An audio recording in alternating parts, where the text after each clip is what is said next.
బట్టి మనందరినీ కూడా ఆరోగ్యంగా సజీవ లెక్కలో ఉంచినందుకు దేవుని స్తోత్రం చెల్లిద్దాం. హల్లెలూయా. మరి అందరూ సంతోషంగా ఉన్నారా అండి? సంతోషంగా ఉన్న వాళ్ళు దేవుని స్తోత్రం చెప్దాం. మళ్ళీ అంత సంతోషం ఏం కనపడట్లేదు. ఎందుకు చెప్తున్నాను అంటే అదేంటి అనుకుంటున్నారు కదా ఏమండి. మీరు పవన్ కళ్యాణ్ గెలిచాడు అనుకోండి, జగన్ గెలిచాడు అనుకోండి, ఎలా ఉంటుంది? ఎలా ఉంటుంది? మీరు ఎలా ఉంటారు? అప్పుడు మీరు ఎలా ఉంటారు ఏమండి? అవునా కదా? సంతోషపడుతున్నాం అనేసి చెప్తే ఈ సంతోషం అసలు సరిపోయే సంతోషమేనా మనకి? కానే కాదు కదా. అసలు నిజంగా ఈ లోకంలో ఒక 5 సంవత్సరాలు ఏమండి ప్రభుత్వం కోసం గెలిచారనుకోండి, దానికోసమే సంతోషపడతారు. మా వీరుడు గెలిచిపోయాడని చెప్పి పెద్ద కటౌట్స్ పెట్టేస్తూ ఉంటారు. వాళ్ళకి ఎంతో ఫ్యాన్స్ కింద చెప్తూ ఉంటారు. కానీ యేసు ప్రభువారు ఈ లోకంలో అందరికీ కూడా అసలు యేసుప్రభునే నమ్ముకోవాలండి. ఇంకా అందరికీ కూడా కొంతమంది మొక్కుకుంటారు, అద్భుతాలు జరుగుతాయి ఏమండి. మరి ఎందుకని యేసుప్రభునే నమ్ముకోవాలి మనం ఏమండి?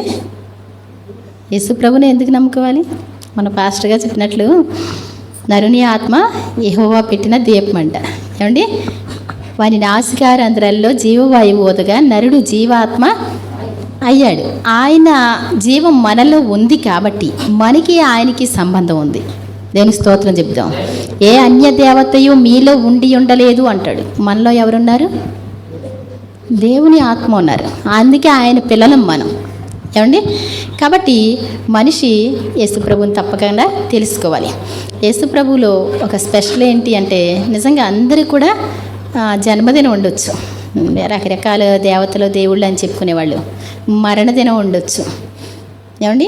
మీకు మోక్షం ఎక్కడ దొరుకుద్ది, లేకపోతే మీకు సమాధానం ఎక్కడి నుంచి వస్తుంది అంటే సమాధి దగ్గర అంటారు. మీకు తెలుసా సమాధి దగ్గర అని? వినలేదేమో మీరు. నేను ఒక చోట అలా చదివాను అనమాట. ఆయన సమాధి దగ్గర అన్నీ దొరుకుతాయి మీకు. సమాధిలో ఉన్నవాళ్ళు ఏమి ఇస్తారండి ఏమండి? సమాధి దగ్గరికి వెళ్తే ఏముంటుంది? తెలివి తక్కువ వాళ్ళు మాత్రమే సమాధుల దగ్గరికి వెళ్తారు. మా అమ్మని సమాధి చేసి వచ్చిన తర్వాత మేము వెళ్ళలేదండి. ఇంకా 3వ రోజు ఇంట్లో ఉండే ప్రార్థన చేసాం, 7వ రోజు కూడా అలాగే ఉండి ప్రార్థన చేసాం. అక్కడ తీసుకెళ్ళిపోయి మా అమ్మకి బూర్లు అంటే ఇష్టం, మా అమ్మకి గారెలు అంటే ఇష్టం ఏమండి. మా అమ్మ అక్కడ ఉంటుందండి. సమాధి దగ్గరికి వెళ్తే ఏముంటుందండి? సమాధిలో అక్కడ ఏమీ ఉండదు కదా. సమాధి దగ్గరికి వెళ్ళి అడిగితే మాట్లాడితే వాళ్ళు వింటారండి? ఒక అతను కొన్ని సంవత్సరాల వరకు కూడా సమాధి దగ్గరే ఉండేవాడంట ఒక అమ్మాయిని ప్రేమించి ఏమండి. చనిపోయిన తర్వాత ఏమండి ఇంకా నిరీక్షణ ఏముంటుంది వాళ్ళకి? నేను ఇప్పుడు కోళ్ళు కానీ గేదెలు కానీ ఉన్నాయనుకోండి, ఇంకా ప్రాణం ఉంది అంటే చాలా కంగారు పడతాను, చాలా చేయవలసింది చేసుకుంటాం, ప్రార్థన చేస్తాం. ఇలా చనిపోయిందంటే మరుక్షణం నా మైండ్లోంచి తీసేస్తాను దాన్ని. ఇంకెందుకండి ప్రయోజనం? కష్టం కదా. మనం నలిగిపోవడం తప్ప దానివల్ల ప్రయోజనం ఉంటుందా? దావీదు కూడా తన కుమారుడు పుట్టినప్పుడంట 7 రోజులు ఉపవాసం ఉన్నాడంటండి. యెహోవా ఆ పిల్లోడిని మొత్తాడు కాబట్టి వాడు చచ్చిపోయాడంట. ఇంకా రాజుగారు ఏమీ అయిపోతారో బాబోయ్ అని చెప్పి అందరూ బయట ఉండి చాలా టెన్షన్గా చూస్తున్నారు. అందరూ సైలెంట్ అయిపోయారు. బాబు బ్రతికున్నాడా చనిపోయాడా అన్నారు. అందరూ సైలెంట్గా ఉన్నారు.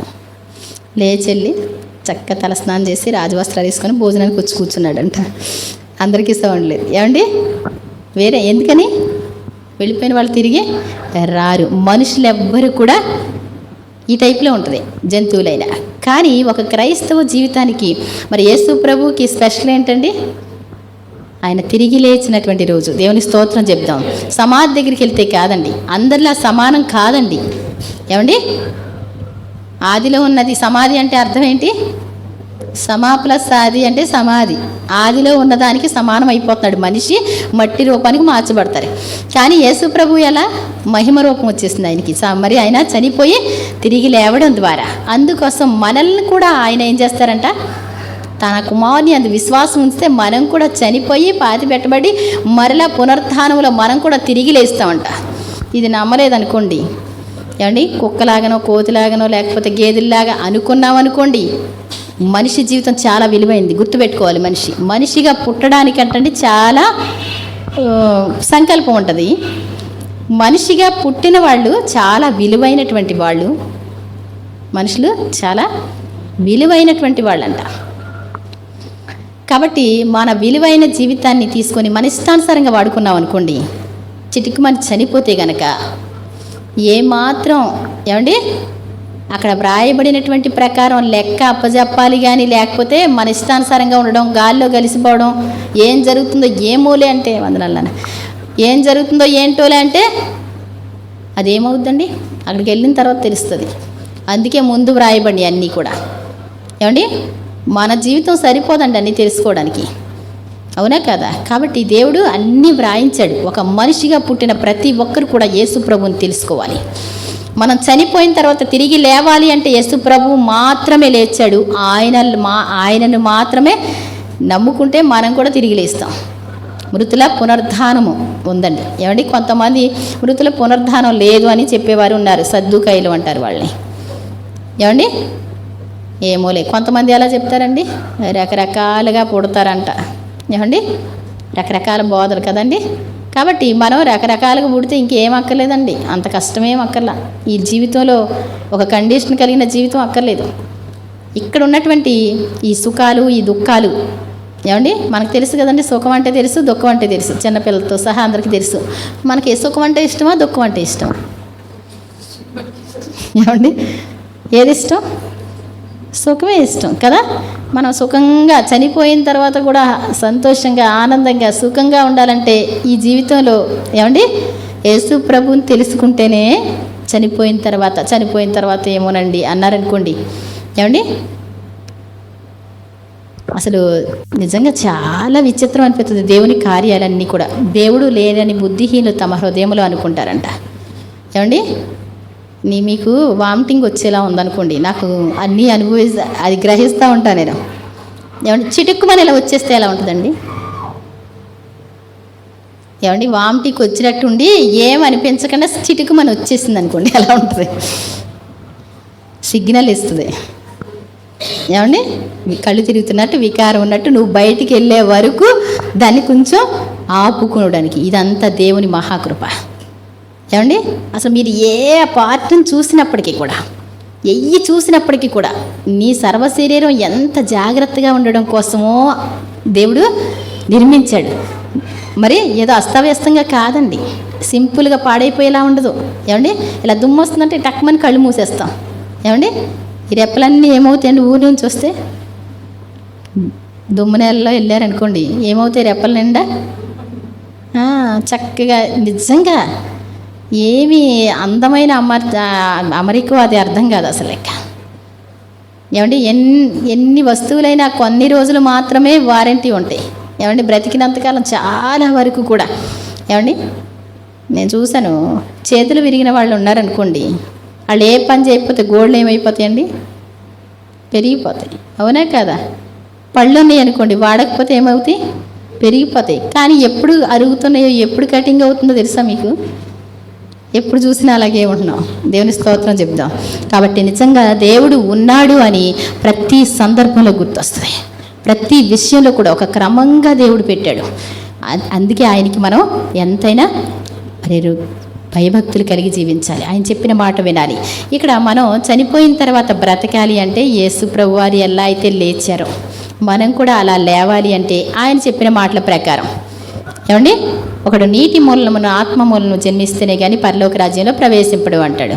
నా శరీరము తిని నా రక్తము త్రాగువాడే నిత్య జీవం గలవాడు. ఇక్కడ బాప్తిసం తీసుకోవాలి, ఆయన శరీరం తిని ఆయన రక్తం త్రాగాలి. అప్పుడు మన శరీరం ఆయన శరీరానికి సమరూపంగా మార్చబడద్ది. అంత్యదినమున వాణిని లేపుతాను.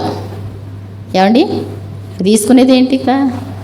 నైట్ తీసుకునేది ఏంటండి? మనం రొట్టె ద్రాక్ష రసం తీసుకున్నాం, కానీ దానిలో పెద్ద వాల్యూ ఉంది. ఫస్ట్ 70 మంది శిష్యులు వచ్చారంట యేసుప్రభు దగ్గరికి. నేను ఇప్పుడు చెప్తానే ఉంటాను. 70 మంది వస్తే వాళ్ళు ఎంతో ఆనందంతో వాళ్ళకి అధికారం ఇస్తే వెళ్ళిపోయే దెయ్యాలను వెళ్ళగొట్టడం, ఏమండి అద్భుతాలు చేసేయడం, పరిగెత్తుకుంటూ వచ్చేసి ప్రభువా నీ నామమున మాకు దెయ్యములు కూడా లోబడుతున్నాయి ఇలా చెప్పారు. చెప్పిన తర్వాత మరి యేసు ప్రభు వారు బోధ చేస్తున్నారు. అందరూ కూడా రొట్టెల కోసం పరిగెత్తుకొస్తున్నారు. యేసు ప్రభు అన్నారు, క్షయమైన ఆహారం కోసం కష్టపడద్దు, అక్షయమైన ఆహారం కోసం కష్టపడండి. క్షయమైన ఆహారం అంటే ఏంటి? మనం తినే ఆహారం, రొట్టెలు కానీ ఆహారాలు కానీ, వీటి కోసం కష్టపడి రానవసరం లేదు. అక్షయమైన ఆహారం కోసం కష్టపడండి. అది మీ తండ్రి, మీ పరలోకపు తండ్రి అది మీకు ఇస్తున్నాడు. దేవుని స్తోత్రం చెప్దాం అని చెప్పి, జీవాహారం నేనే, జీవజలము నేనే, నన్ను తినేవాడు ఏమండి చావడు, నా రక్తము త్రాగువాడు ఎప్పుడు కూడా దప్పికొనడు అని చెప్తున్నాడు ఆయన. ఏమండి అంటే స్టన్ అయిపోయారు ఒక్కొక్కళ్ళు. ఇప్పుడు దాకేంటి, ఇలా అంటే దెయ్యాలు వెళ్ళిపోయినాయి, ఇలా అంటే అద్భుతాలు జరిగినాయి. కానీ ఈ మాట వినేసరికి వాళ్ళకి ఎక్కడ లేని బాధ వచ్చింది. ఏంటి, ఈయన శరీరం తినాలంట, ఈయన రక్తం త్రాగాలంట. నేను మాత్రం కల్లో కూడా ఊహించలేను ఇలాంటిది. ఏమండి కొంచెం కంగారు అనమాట, అంతే కదా. అసలు ఏంటో నిదానించి చూడాలి కదా చెప్పినప్పుడు. అందుకే అంటాడు, నా కాడి సులువు నా భారం తేలిక, నా యొద్ద నేర్చుకోండి. కాసేపు వినాలి ఏదైనప్పటికీ కూడా. వినకపోతే అదేంటో మనకి తెలియదు కదా. ఆ మాట ఎప్పుడైతే చెప్పారో అందరూ వెళ్ళిపోయారు. 12 మంది మాత్రం మిగిలారు. యేసుప్రభు వాళ్ళ వైపు చూసి, మీరు కూడా వెళ్ళిపోవాలని అనుకుంటున్నారా? లేదు ప్రభువా, నీవే నిత్య జీవపు మాటలు కలిగినటువంటి వాడవు, నీవే దేవుని పరిశుద్ధుడవు, నీవే దేవుని క్రీస్తువు, నిన్ను వదిలి మేము ఎక్కడికి వెళ్ళలేం అన్నాడు పేతురు గారు. దేవుని స్తోత్రం చెప్దాం. ఏం మాటలంట, ఏం మాటలు కలిగినాడు యేసుప్రభు వారు? నిత్య జీవపు మాటలు. మీరు ఏది చెప్పినా ఎలా చెప్తారు? పరలోక రాజ్యం వెళ్ళే మాటలు చెప్తారు. యేసుప్రభు ఈ లోకానికి వచ్చింది ఎందుకండి? పరలోకానికి నీకు మార్గం చూపించడానికి వచ్చారు. ఆయన బోధ చేసిందల్లా నీకు ప్రతి విషయంలో ప్రయోజనకరంగా ఉండడం కోసమే. ఏదో 2 మాటలు విని వెళ్ళిపోదాం అనుకుంటే, ఏమండి అద్భుతాలు చేసి వచ్చి, ఆశ్చర్యకార్యాలు చేసి వచ్చి ఈ మాట విని వాళ్ళు పరుగు పెట్టారు. ఏ మాట? నా శరీరం తిని నా రక్తం త్రాగితే అంటే.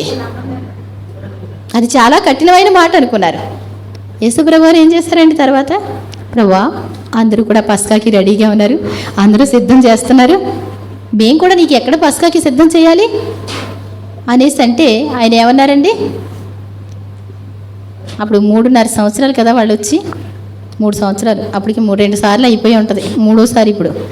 అప్పుడు గొర్రెను వధించి ఉంటారు 2 సార్లు కూడా. యేసుప్రభు వారు బలి అవ్వక ముందు గొర్రెను వధించారా లేదా? యేసుప్రభు గారు కూడా అలాగే చేసి ఉంటారు వాళ్ళతో పాటు. ఈసారి కూడా అదేనేమో అనుకున్నారు వాళ్ళు. మొత్తం రెడీ అయిపోయి ఉన్నాయి. తీరా చూస్తే ఆయన చేసినటువంటి విధానం ఏంటి?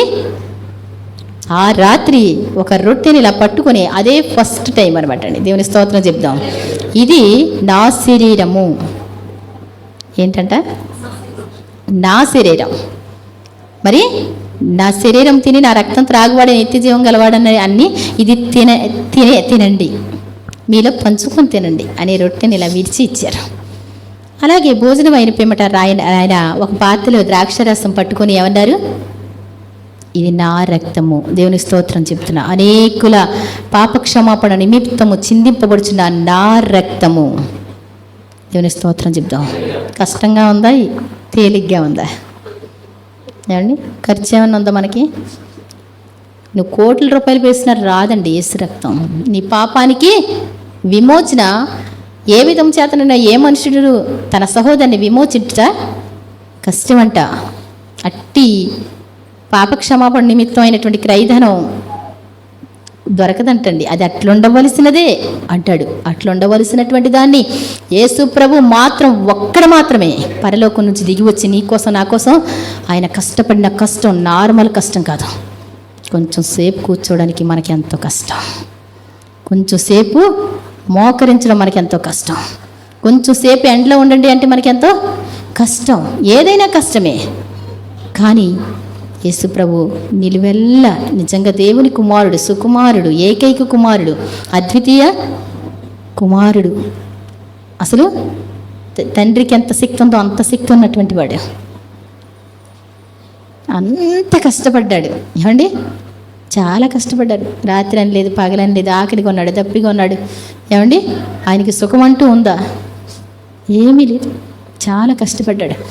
అలా జీవించి ఆయన చెప్పినటువంటి మాటలు ఏంటి అంటే, అలా బోధ చేస్తా ప్రభువా వీళ్ళు రూపాంతర కొండ మీదకి వెళతారు. వెళ్ళినప్పుడు అక్కడ మరి యేసు ప్రభు వారు ప్రార్థన చేసి రూపాంతరం చెందితే ఆయన వస్త్రాలు తెల్లగా మారిపోయినాయి, దగ మెరిసిపోతూ ఉన్నాయి. అక్కడ మోషే, ఏలియా కనబడతా ఉన్నారు. వెంటనే పేతురు గారు అన్నారు, ప్రభువా ఆ దర్శనంలోంచి తేరుకున్న తర్వాత మోషే కోటి, ఏలియా కోటి, మీ కోటి పర్ణశాల కట్టేద్దాం. ఇక్కడ ప్రార్థన చేసుకుంటూ ఉంటే బాగుంటుంది. ఇది ఆయన మళ్ళీ ఒక సౌండ్ వచ్చింది ఆకాశం నుండి, శబ్దం. అదేంటి? ఈయనే నా ప్రియ కుమారుడు, ఈయన యందు నేను ఆనందించుతున్నాను. దేవుని స్తోత్రం చెప్దాం. ఈయన మాట వినండి మీరు. ఏమండి? పరలోకం నుండి ఆ స్వరం వినగానే యేసుప్రభు వారు అప్పుడు అడుగుతారు, జనులు నా కోసం ఏమనుకుంటున్నారు? అది అయిపోయిన తర్వాత మీకోసమా? కొందరు ఏలి అనుకుంటారు, కొందరు ఆ ప్రవక్త ఈ ప్రవక్త అనుకుంటున్నారు. మీరేమనుకుంటున్నారు? నీవా దేవుని క్రీస్తు అనుకుంటున్నాం. దేవుని స్తోత్రం చెప్దాం. సరే, కానీ ఈ దర్శనం ఏంటి? పరలోకం నుండి దేవుడు మాట్లాడినటువంటి ఈ మాట నేను మృతుల్లో నుండి లేచే వరకు కూడా ఎవరు ఎక్కడ చెప్పొద్దు. చెప్తే ఏమవుద్దండి? చెప్తే ఏమవుద్ది? ఆయన్ని సిలువ వేయరు, అవునా కదా? అప్పటి వరకు కూడా ఈ దర్శనం ఎవరితో చెప్పొద్దు. మనుష్య కుమారుడు పెద్దల చేత, ప్రధాన యాజకుల చేత, అందరి చేత కూడా విసర్జింపబడి, ద్వేషింపబడి, చంపబడి 3వ దినమున ఆయన లేస్తారు. 3వ దినమున లేస్తారు. ఆయన లేవడం అగత్యం. కానీ అదేంటో తెలియదండి వాళ్ళకి. మనకిలా బోధ వింటున్నారు కానీ అదేంటో వాళ్ళకి అర్థం కాలే. ఆయన చంపబడి, ఏంటి ప్రభువా మిమ్మల్ని చంపుతారా? ప్రధాన యాజకులతో, పెద్దలతో, అధిపతులతో విసర్జింపబడి, చంపబడి, అసలు అది మీకు దూరం అవునుగాక. అసలు నేను ఉండంగా నా బోధకుడి మీద వేయనివ్వను. ఒక కొంచెం కంగారు అనమాట ఆ మాట వినగానే. అప్పుడు యేసుప్రభు వారు ఏమన్నారు చెప్పండి? రైనా సాతానా, ఏమండి? తనలో ఉండి పేతురు గారు మాట్లాడలే. అక్కడ ఎవరు మాట్లాడుతున్నారు? సాతానే మాట్లాడుతున్నాడు. దేవునికి తెలుసు ఎవరు మాట్లాడుతున్నారు. దేవుని కార్యాలకు నీవు అడ్డుగా ఉన్నావు, పొమ్మని చెప్పారు. అప్పుడప్పుడు సైతాన్ని వాడుకుంటుంది, సైతాన్ని మనుషుల్లో ప్రవేశిస్తుందని చెప్పారు కదా ఆయన, ఒక్కొక్క టైంలో అనమాట. మరి కాబట్టి దేవుని కార్యాలు, జరగవలసిన కార్యాలు జరగాలి. అంతేకాని సైతాను అడ్డుకున్నట్టు మనం కూడా అది జరగకూడదు అనుకోకూడదు. అందుకే లేఖనాలు మనకి తెలుసుంటాం చాలా మంచిదనమాట. అయితే యేసుప్రభు వారు చనిపోవడం, మరి మధ్యాహ్న సమయంలో 3 గంటల వేళ యేసు పెద్ద కేక వేసి తన ప్రాణాన్ని వదిలిపెట్టడం. ఒకసారి 24వ అధ్యాయం కదా, 23వ అధ్యాయం లూకా సువార్త ఒకసారి చూడండి. 23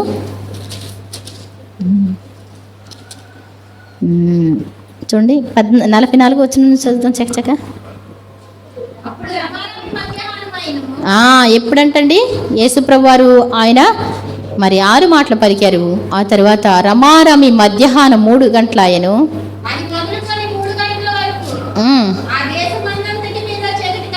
ఏమైపోయిందంటండి? 3 గంటలకి చీకటికి అమ్మిందంటండి. ఇప్పటి వరకు వాళ్ళు ఇష్టానుసారంగా చేశారు, ఇష్టానుసారంగా మాట్లాడుతూ ఉన్నారు. శిలువ మీద ఆయన ఉన్నారు, అటు ఇటు దొంగలు ఉన్నారు, చదిరిపోయిన వారు చదిరిపోయారు, ఇష్టానుసారంగా మాట్లాడుతున్నారు. అలాంటి పరిస్థితుల్లో 9 గంటలకు సిలువ వేశారండి. 3 గంటలు అయ్యేసరికి చీకటికి అమ్మిను. ఎక్కడికి అమ్మిందంటండి? సిలువ దగ్గర అండి. ఏమండి? దేవుని స్తోత్రం చెప్దాం. సూర్యుడు అదృశ్యమైపోయాడు. సూర్యుడు అదృశ్యమైనా కొంచెం అలా లైటింగ్ ఉంటుంది కదండి. మనకి సాయంత్రం పూట సూర్యుడు వెళ్ళిపోతాడు, లైటింగ్ ఉండదా? మరి ఎందుకని చీకటి? అసలు సూర్యుడు కాదు, వెలుగు కాదు, ఆయన్ని చూడలేకపోయినాయట. చీకటి కమ్మెను. సూర్యుడు అదృశ్యుడైపోయాడంటండి. ఆ టైంలో ఆయన సృష్టికర్త అంత వేదన పడుతుంటే చూడలేక, ఆయన మరణాన్ని చూడలేక సూర్యుడు ఏమైపోయాడంటండి? మరి ఎక్కడికి వెళ్ళిపోయాడో మరి, ఏమండి? ఎక్కడికి వెళ్ళిపోయాడో తెలియదు, కనపడలా. దేశంలో కనపడలా. ఇక్కడ నుంచి అమెరికా వెళితే అక్కడ కనపడాలి కదండి, అక్కడ నుంచి ఎండ అయితే మనకు రావాలి కదా, అంతేనా కదా? ఎటో అటు తిరుగుతూనే ఉంటాడు. మరి సూర్యుడు అదృశ్యుడు. ఆయన గర్భాలయపు తెర అంటే ఇక్కడ ఇలా తెర ఒకటి ఉండేది అనమాట అండి. 6 గుర్రాలు బట్టి లాగేవారండి సంవత్సరానికి ఒకసారి. యాజకుడు తనది కాని రక్తాన్ని తీసుకొని, ఏమండి, ఒక మంచి పశువు యొక్క రక్తాన్ని తీసుకొని సంవత్సరానికి ఒక్కసారి ఆ యొక్క తెర లోపలికి వచ్చి తన నిమిత్తం, ప్రజల నిమిత్తం ప్రాయశ్చిత్తం చేసేవాడు. అది ఏమైంది అంటే అది కదే చీలిపోయిందంటండి. ఎందుకు చీలిపోయి ఉంటుంది? ఎందుకు చీలిపోయి ఉంటుందండి? యేసు ప్రభు జస్ట్ అలా ఆయన కేక వేసి మరణించగానే ఏమండి గర్భాలైపు తెర ఏమైందంటే ఆయన తన రక్తాన్ని తీసుకొని అక్కడికి వెళ్ళాడంటండి. అదేమైపోయిందంట, అది చాలా మందం అంటండి. ఏమండి తెర అంటే క్లాత్ లాంటిది కాదు, 6 అంగుళాలు మందం అంటారు. ఏమండి అంత మందంగా ఉన్నది. మరి 6 గుర్రాలు బట్టి లాగేది అంటారు. మరి 6 గుర్రాలు ఇంకా ఎక్కువే. ఏమండి అలాంటి తెర, మనుషులు ఎవ్వరు కదపలేని తెర పైనుంచి కిందికి నడిమికి చీలిపోయిందంట. యేసు ప్రభు ఎప్పుడైతే వస్తున్నారో తెర ఏమైపోయింది, చినిగిపోయిందా.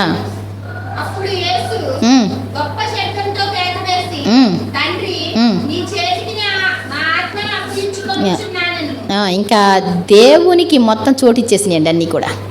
ఏమండి ఇంకా నీతి సూర్యుడు ఆయన, ఏమండి ఆయన వస్తే సూర్యుడు కూడా వెళ్ళిపోయాడు. ఆయన రక్తం వస్తుందంటే ఇంకేమైంది, ఆ తెర కూడా ఏమైపోయింది, చినిగిపోయింది. ఇంక దాంతో పని లేదనమాట. అది తీసి ప్రక్కకి తీసివేయబడినట్టు. తండ్రి నీ చేతికి నా ఆత్మను అప్పగిస్తున్నా అని చెప్పి ప్రాణం విడిచారంటండి. అక్కడ శతాధిపతి ఉన్నాడు కింద. అది జరిగిన దాన్ని చూసి ఒక ప్రక్కన చూస్తే టైం చూస్తే 3 అవుతుంది. ఏమండి 3 అవుతుంది, కానీ దేశమంతా చీకటి అయిపోయింది, కట్టికి చీకటి అయిపోయింది. ఏమండి ఆ తెర పెద్ద సౌండే వచ్చి ఉంటుంది, ఒకవేళ దగ్గరలో ఉండి ఉంటుంది అది కూడా. ఏమండి తర్వాత యేసు పెద్ద కేక వేసి తండ్రి నీ చేతికి నా ఆత్మను అప్పగిస్తున్నాను అని చెప్పేసరికి ఆయన ప్రాణం వదిలితే తన చూచి ఈ మనుష్యుడు దేవుని స్తోత్రం చెప్దామండి. యేసు ప్రభుని చూసి ఏంటంటండి, మనం చనిపోతే అంటే ఎవరన్నా చనిపోయారు అనుకోండి, కొంచెం వర్షం కురిస్తే ఏమంటారు, అబ్బా సూపర్ అంటారు కదా, వర్షం కురిసిందండి అంటూ ఉంటారు. యేసు ప్రభుని చూసి ఒక ఆయన యొక్క మరి ప్రకృతి మొత్తం మారిపోయింది. ఈ మనుషుడు నిజంగా దేవుని నీతిమంతుడని చెప్పి దేవుని మహింపరచను. అందుకేనయ్యా ఇలా అయిపోయింది, మొత్తం అంతా ఇలా అయిపోయింది మరి అని చెప్తామన్నాడా.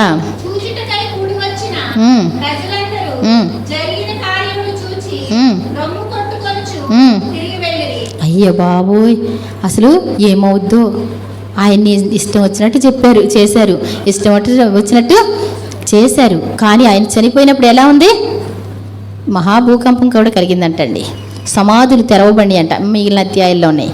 పరిశుద్ధుల శరీరాలు లేచి మరి యొక్క పట్టణంలో ప్రవేశించారట.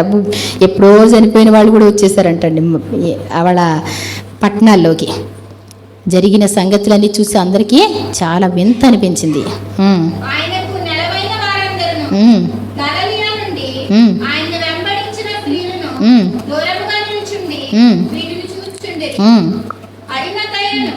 అరిమతీయను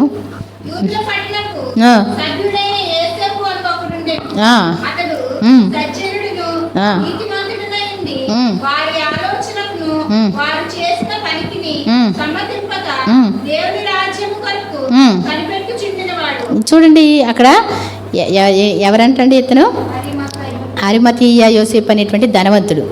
అక్కడ శాసనసభ సభ్యుడు అనమాట అతను. ఏమండి సన్నిహిద్రిన్ సభని 70 మంది పెద్దలు ఉంటారు, అందుట్లో ఒక పెద్ద అనమాట తను చాలా ధనవంతుడు. కానీ వాళ్ళతో సమ్మతింపక తను ఏంటంటే దేవుని యందు భయభక్తులు కలిగినటువంటి వాడంట, దేవునికి భయపడినటువంటి వాడంట. వాళ్ళతో సమ్మతించడం అంటే ఒకవేళ ఏం పట్టించుకోకుండా ఇంట్లో కూడా కూర్చోలేదండి. మొత్తం అందరూ పారిపోయినా ఎక్కడున్నాడు ఆయన, యేసు ప్రభు శిలువ కొండ మీద తిరుగుతూ ఉన్నాడు. దేవుని స్తోత్రం చెప్దాం. ఎప్పుడైతే యేసు ప్రభు ఇలా చనిపోవడం చూశాడో పిలాతు దగ్గరికి పరిగెత్తుకుంటూ వెళ్ళాడు. తనకి ఎమ్మనంటే సింపుల్గా రాదండి. ఒకవేళ అతనితో ఉన్నవాళ్ళు అంటే చంపేయడానికి కూడా రెడీ. అక్కడ ఎంత కట్టాలో తెలియదు, చాలా కష్టమైన పరిస్థితి. ఏమండి అసలు యేసు ప్రభుతో నడిచిన వారంటేనే ఒక్క దెబ్బ కొడితే ఒక్కొక్కరు పారిపోయారు కదా, ఎలా ఉంటుందండి అసలు. పిలాతు వెళ్ళి అడిగాడంటే సింపుల్గా అడిగారు అనుకుంటున్నారా? ఆ సభలోంచి అతను వెలివేశారని చాలా స్టోరీస్ ఉంటాయి. ఆ తర్వాత అతన్ని చాలా హింస పెట్టారని. అయినప్పటికీ కూడా నా జీవితంలో ఈ యొక్క అవకాశాన్ని నేను వినియోగించుకోవాలని వెంటనే గవర్నర్ దగ్గరికి వెళ్ళి యేసు ప్రభు దేహం నాకు కావాలి, దేవుని స్తోత్రం చెప్దాం. దాన్ని క్రిందికి దించి సన్నపు నారబట్టతో చుట్టి తొలిచిన రాతి సమాధిలో ఉంచెను. తన కోసం సమాధి ఏమండి యెషయా గ్రంథం 53లో ఉంటుంది. అతను ధనవంతుని యొద్ద ఉంచబడిన ఏమండి అతని సమాధిలో ఆయన్ని పెట్టడం, అతని కోసం సమాధులు కట్టుకునేవారంటండి. ఎవరికి వాళ్ళు పలానా చోట అని వాళ్ళకి నచ్చినటువంటి ప్లేసుల్లో సమాధి కట్టుకునేవారు ధనవంతులు. అతను మరి కొత్తది నార బట్ట తీసుకొని మరి ఏం చేశారు, ఆయనకి చుట్టి సుగంధ ద్రవ్యాలు పూసి తను తొలిపించుకున్నటువంటి సమాధిలో ఆయన్ని పెట్టడం జరిగింది. దేవుని స్తోత్రం చెప్దాం. మరి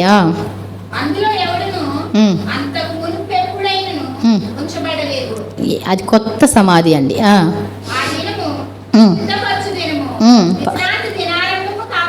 ఇక్కడ చూడండి, అది అంటే సంవత్సరానికి ఒకసారి వస్తుంది అది లెక్క. అది మహావిశ్రాంతి దినం అంటారు, పస్కాని సిద్ధపరిచే దినం. ఈ పస్కాని సిద్ధపరచక ముందు ఆయన్ని చంపకుండా పస్కాని చంపితే పస్కాని తీసుకోవడం కష్టం అనేసి అనుకుంటారు వాళ్ళు.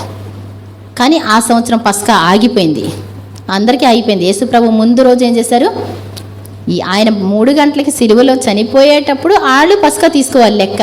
యేసుప్రభు కలువరి సిలువలో చనిపోతే ఇంకెక్కడ తీసుకుంటారండి, తీసుకోవడం కుదరలేదు కదా.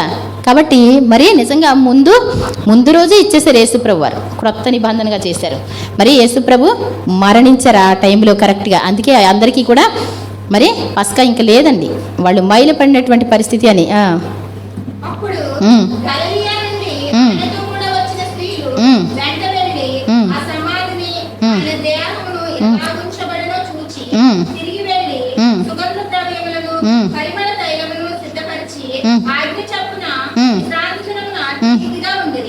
ఇక్కడ చూడండి, ఆ పస్కాను సిద్ధపరిచే దినం అనేసి వాళ్ళు మరి పస్కాను సిద్ధపరచుకున్నారు, అన్నీ చేసుకున్నారు. మరి ఒకళ్ళు తీసుకున్నారో ఏమో నాకైతే తెలియదు, కానీ వాళ్ళు మాత్రం మరి తర్వాత వాళ్ళు ఆజ్ఞ చొప్పున విశ్రాంతి దినం అది వేరు, సిద్ధపరిచే దినం వేరండి.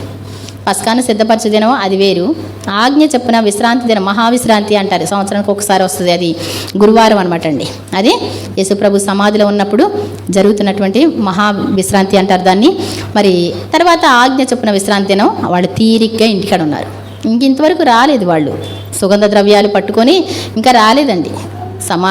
అది ఎలా సమాధిని ఎలా చేశారో అది అన్నీ చూసేశారు, వెళ్ళారు, కొనుక్కున్నారు, సిద్ధం చేసుకున్నారు, ఉన్నారు. మరి విశ్రాంతి దినం బయలుదేరి వస్తే బాగుండేదండి.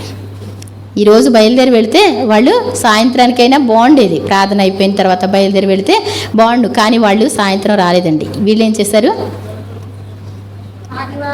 ఆదివారం తెల్లవారుజామున బయలుదేరారు వాళ్ళు. ఏమండి అంటే లేడీస్ కదా వాళ్ళు. మిగిలిన వాళ్ళు ఎవరికైనా ఈ డౌట్ ఉందా? మిగిలిన వాళ్ళు ఎవరికి ఈ డౌట్ లేదు.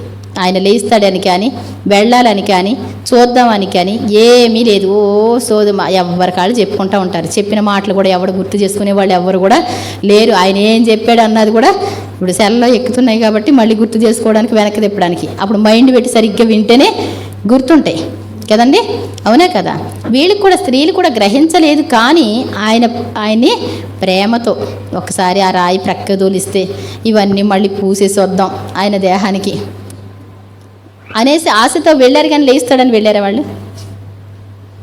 వాళ్ళు ఎవరు తొలిస్తారు మనకి? మగవాళ్ళు ఎవరన్నా ఉంటే బాగుండు, మనవాళ్ళు ఎవరు చెప్పినా వినే రకంగా లేరు, సమాధి దగ్గర కూడా వచ్చేలా లేరు అనుకొని ఎవరొకళ్ళు ఉంటారులే ఆయనే అని ఆదివారం ప్రొద్దుటే వాళ్ళు సుగంధ ద్రవ్యాలు పట్టుకొని వెళ్ళేసరికి సమాధి రాయి ఏమైపోయిందంటండి, ప్రక్కకి దొర్లింపబడి ఉంది. మరి జరిగినటువంటి విషయాలు మిగిలిన అధ్యాయాల్లో యోహాను సువార్త, మత్తయి సువార్త, మార్కు సువార్తలో వ్రాయబడతాయి. ఏమండి మరి పిలాతుతో చెప్తారు వాళ్ళు. ఏమని చెప్తారు?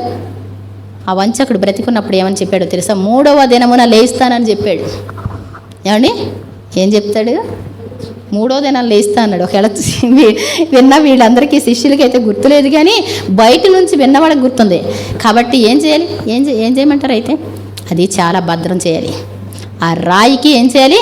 ముద్ర వేయాలి, మరి గొలుసులతో కట్టేయాలి. లేకపోతే వాళ్ళ శిష్యులు వచ్చి ఎత్తుకుపోయి రేపొద్దున లేచిపోయాడని చెప్తారు. ఆయన లేస్తానని చెప్పాడు, వీళ్ళు లేపేస్తే ఎత్తుకుపోయి ఏమంటారు? లేచిపోయాడని వదంతి వచ్చేస్తుంది, లేనిపోయింది. ఏమండి మొదటి వంచిన తర్వాత మరీ చెడ్డదవుద్దంట, కడపటి వంచిన మరీ చెడ్డదవుద్ది, చాలా జాగ్రత్త అని చెప్పారు. అతను ఏమన్నాడండి? మీ ఇష్టం, ఎలాండి మీరు ఎలా చేసుకుంటారో చేసుకోండి. పాపం ఇంకెవ్వడు వచ్చినా, అందుట్లో డైలాగులు వేసేవాళ్ళు కూడా ఉంటారు, ఆ దేవుడు వచ్చినా అది లేడు అనుకున్నట్టు. ఏమండి అలా భద్రం చేసి వెళ్ళారండి. ఏమైపోయిందండి? మరి వాళ్ళు భద్రం చేసి కాపలా ఉంటానే ఉన్నారు. విశ్రాంతి దినం చివరి గడియల్లో ఏమైపోయింది? ఇంకా చీకటి పడుతుంది అనేటప్పటికి వాళ్ళు అక్కడే ఉన్నారు. కానీ అప్పుడు మహాభూకంపం కలిగిందంటండి. ఉరుములు మెరుపులు, దేవుని దూత అక్కడికి రావడం, వెంటనే రాయి దందనమని ఆ యొక్క సంఖ్యలు తెగిపోవడం, రాయి ఎంతవరకు దొల్లి వెళ్ళిపోయిందంటండి. ఏమండి? దేవుని దూత అక్కడ కూర్చొని ఉంది. ఆ రాత్రి ఎవరు వెళ్ళలేదు. పొద్దుట వీళ్ళు బయలుదేరి వెళ్ళారు. వెళ్ళగానే చూసి సమాధిలో ఎలా పెట్టారో చూసింది మగ్దలేన మరియా, అక్కడ ఉన్నటువంటి స్త్రీలు. తెల్లారి ప్రొద్దుట వెళ్ళేసరికి ఇప్పుడు ఏముందండి? సమాధి అంతా తెరవబడిపోయి ఉంది, రాయి అక్కడికి వెళ్ళిపోయి ఉంది. ఏమండి? ఇంకా అసలు ఇదేంటిది? ఆయన కూడా లేడేంటి? నేను ఇదంతా కాస్ట్లీగా అన్నీ తెచ్చుకున్నాను కదా, నేను ఎంతో ఇష్టపడి తెచ్చుకున్నాను కదా. అయ్యో, యేసు ప్రభుని ఎవరో ఎత్తుకుపోయారు తెల్లవారుతు అనగానమాటండి. అప్పుడు దేవుని యేసు ప్రభు దూత, ఏమండి, యేసు ప్రభువే తనతో మాట్లాడతారు. చదువున్నాను అక్కడ.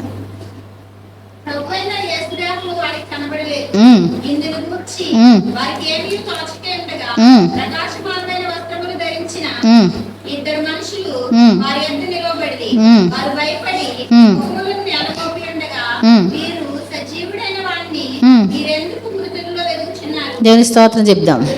మరి ఇంకో అధ్యాయంలో డైరెక్ట్ యేసు ప్రభు వారు మాట్లాడినట్టు ఉంటుందండి.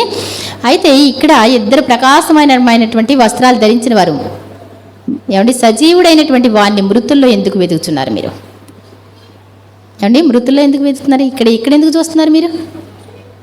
వాళ్ళకి ఏం చేయాలో అర్థం కాలేదండి. అసలు అర్థం కాలేదు అసలు ఆ విషయం. ఆయన లేస్తాడనుకోవట్లా, ఎవరు ఎత్తుకుపోయారా అని చెప్పి బాధపడతా మగ్దలేన మరియా ఏడుస్తూ ఉంది. ఏమండి, ఇంకో అధ్యాయంలో ఉంటుంది, దాన్ని కూడా తీసి చదివితే చాలా లేట్ అవుతాయి. ఏడుస్తుంటే యేసు ప్రభు ఏమన్నారు? మరియా అంటే రబ్బుని తోటమాలి అనుకొని అంటుంది. తోటమాలి, ఒక్కసారి నా బోధకుడిని, నా ప్రభుని ఎవరు ఎత్తుకెళ్ళిపోయారో చెప్పవా? ఎక్కడ పెట్టారో చెప్పు, నేను ఎత్తుకెళ్ళిపోతాను ఆయన్ని. ఏం చేస్తానంటండి? మోసపోయి ఏం చేస్తుందండి? ఏమండి, అంటే ఆయన మరియా అనగానే రబ్బుని నేను లేచాను, నీవు ముందుగా వెళ్ళి నా సహోదరులు, మీ సహోదరులు వాళ్ళకి చెప్పు, నేను లేచానని చెప్పు, మీకంటే ముందుగా గల్లీకి వెళ్తానని చెప్పు. వాళ్ళు పరిగెత్తుకుంటూ వెళ్ళి చెప్తే వీళ్ళు నమ్మారండి. వెర్రి మాటలకు కనపడి అంట. అక్కడ పేతురు గారు అందరూ ఉన్నారు. ఏంటి, యేసుప్రభు వారు లేచారా? ఏమండి, యేసుప్రభు వారు ఏమని చెప్పారు? ఆయన సువార్త ప్రకటిస్తా చాలా చోట్ల ఉందన్నమాట అండి. 3 దినములు అయిన తర్వాత చాలా కొటేషన్లు ఉన్నాయి, ప్రతి సువార్తలో కూడా ఉన్నాయండి. 3 దినములకు ఆయన నేను లేయిస్తాను అని లేఖనాలన్నీ ఎత్తి ఆయన చెప్పినప్పటికి కూడా వీళ్ళకి అర్థం కాలేదు. అలాంటి పరిస్థితిలో వాళ్ళు మరి పేతురు గారు పరిగెత్తుకుంటా మరలా సమాధి దగ్గరికి వెళ్తాం జరిగింది. వెళితే ఎలా ఉందండి? ఇలా పెట్టిన నారబట్ట ఇలా చుట్టినట్టే ఉంది, కానీ ఆ లోపల ఉన్న దేహం మాత్రం లేదు. తలపాగా పక్కన పెట్టి ఉంది. అర్థం కాల. ఎవరైనా పీకితే ఏమన్నా చేస్తే అది వేరు, ఆయన శరీరం మాత్రం మహిమ గలదిగా లేచిపోయింది అంతే. ఆ చుట్టినట్టే ఉన్నాయండి. దేవుని స్తోత్రం చెప్దాం. మరి అప్పుడు వాళ్ళు ఏం చేయాలో అర్థం కాలేదు, ఏంటో తోచని పరిస్థితి.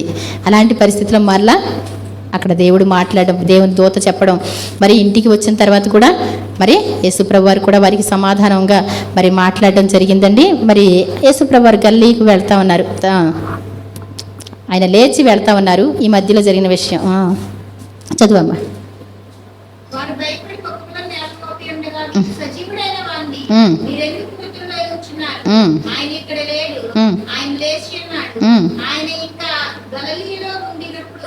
మనిషి కుమారుడు పాపిష్ఠులైన మనుషుల చేతికి అప్పగింపబడి సిలువ వేయబడి 3వ దినమందు లేవవలసినదని ఆయన మీతో చెప్పిన మాట జ్ఞాపకం చేసుకొనుడి. దేవుని దూతలు చెప్తున్నారు, పాపిష్ఠులైన మనుషుల చేతికి అప్పగింపబడి ఆయన చనిపోయి మరి 3వ దినమున లేవవలసినటువంటి మాటను జ్ఞాపకం చేసుకోండి ఒకసారి.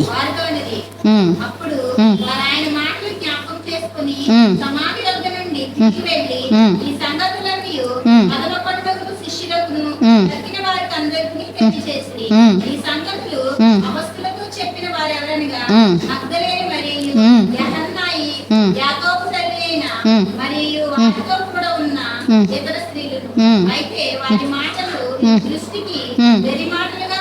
కనుక వీరు వారి మాటలు నమ్మలేదు. వెర్రి మాటలుగా ఉన్నాయంటండి.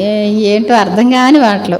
ఆయన మేము కూడా అలాగే అనుకున్నాం. చాలా వెళ్ళి చూస్తే నిర్ఘాంతపోయాం. ఆయన శవం అక్కడ ఆయన శవం కనబడట్లేదు మాకు. ఏంటి అనుకుంటే ఇంతలో ఒక దూత చెప్పి మరి ఆయన బోధ చేసినప్పుడు కూడా పాపిష్టులైన మనుషుల చేతికి అప్పగింపబడి 3వ దినమున మరి సమాధి చేయబడి 3వ దినమున లేస్తారని చెప్పారు. మీరు వెళ్ళి మరి సహోదరులకి చెప్పండి అని చెప్పారు అని వాళ్ళు చెప్తే వాళ్ళకి ఎలా ఉన్నాయి అంటండి, వెర్రి మాటలు అంటే ఏంటి? పాపం యేసు ప్రభు కోసం ఏడ్చి ఉన్నారు. మా ఇంట్లో పోయినాయి కాబోలు వీళ్ళకి ఏమైపోయింది, ఆయన లేవడం ఏంటి, నా మోకం అసలు ఎలా అయిపోయారు, ఆయన లేవడం ఏంటి అనుకుంటున్నారు. అయితే వారి మాటలు వీరి దృష్టికి పెరి మాటలుగా కనబడిన గనుక వీరు వారి మాటలు నమ్మలేదు. అయితే పేతురు లేచి సమాధి యొద్దకు పరిగెత్తుకొని పోయి, పేతురు గారు కొంచెం డౌట్లన్నీ తీర్చే ఆయన కదండి పాపం, కొంచెం ఆయన ఉండటం మంచిదైంది ఆ శిష్యుల్లో. పరిగెత్తుకుంటూ వెళ్ళాడంటండి. చిన్నపిల్లోళ్ళ మరి ఈ యొక్క ఈ వెర్రి మాటలా ఉన్నాయి నిజమా కాదా చూద్దామని పరిగెత్తుకుంటూ వెళ్ళాడు. వంగి చూడగా లోపలికి వంగి చూశాడు. నారబట్ట మాత్రము విడిగా కనబడిన. అతడు జరిగిన దాన్ని గూర్చి ఆశ్చర్యపడుచు ఇంటికి వెళ్ళాడు. ఏంటి నిజంగానే ఆయన చెప్పిన మాటే నెరవేరింది. దేవుని స్తోత్రం చెప్దాం.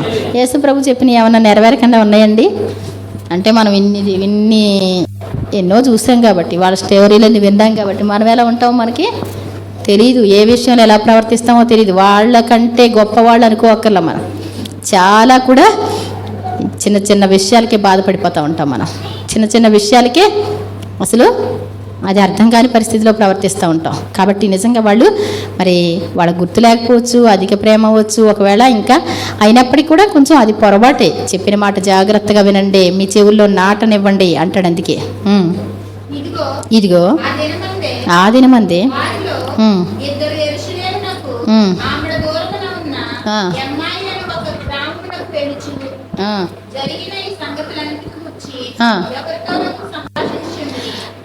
ఇద్దరు అమ్మాయి అనేటువంటి గ్రామస్తులు ఉన్నారంటండి. యెరూషలేము నుంచి మాట్లాడుకుంటూ వెళ్తున్నారు. అసలు చాలా మంచి ఈయనే ఇశ్రాయేలు రక్షకుడు అని వీళ్ళ మాట్లాడుకుంటూ వెళ్తున్నారు. యేసు ప్రభు వారు అలా నడిచి వస్తా వాళ్ళ దగ్గరికి వచ్చి ఆ మాటలు వింటా, ఏం మాటలు మీరు మాట్లాడుకునే మాటలు అన్నారు. ఆయన యెరూషలేములోనే ఉంటారా మీరు? ఇక్కడే ఉండి జరిగినటువంటి విషయాలు మీకు తెలీదా? ఈ రోజుకు 3 రోజులైంది. ఒక ప్రవక్త అనుకున్నాం మేము. ఆయన ప్రవర్తన విషయం కానీ, ఆయన సూచక్రియలు కానీ, అద్భుతాలు కానీ ఎన్నో చేశారు. ఆయనే మెస్సీ అనుకున్నాం. తీరా చూస్తే ఏమైపోయింది, ఇలా చనిపోయి ఇలా ఈరోజు ఏంటో మాకేం అర్థం కాలేదు, కాస్తంత డౌట్గా ఉన్నట్టుంది, ఆయన కనబడలేదని చెప్తున్నారు, ఏంటో అర్థం కాలేదు అని చెప్తున్నారు. అప్పుడు ఆయన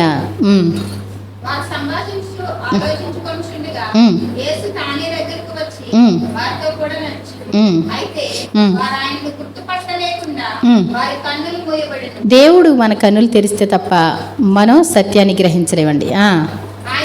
ఆయన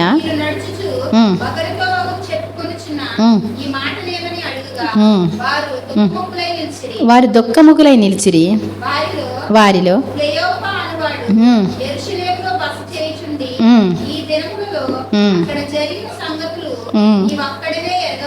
అసలు చాలా బాధపడతా, దుఃఖపడతా, అసలు ఎంత దారుణమో తెలుసా. ఆయన కోసం చేసింది ఎంత ఇష్టపడ్డాడు చాలా మనసులో.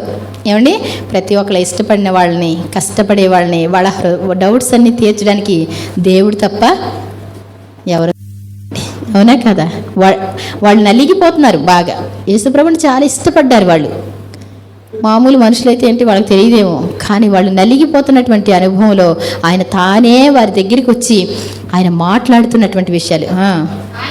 ఆయన అవి ఏంటి చెప్పండి? నజరేయుడైన యేసుని గురించిన సంగతులే మేము మాట్లాడుకునే అన్నీ కూడా.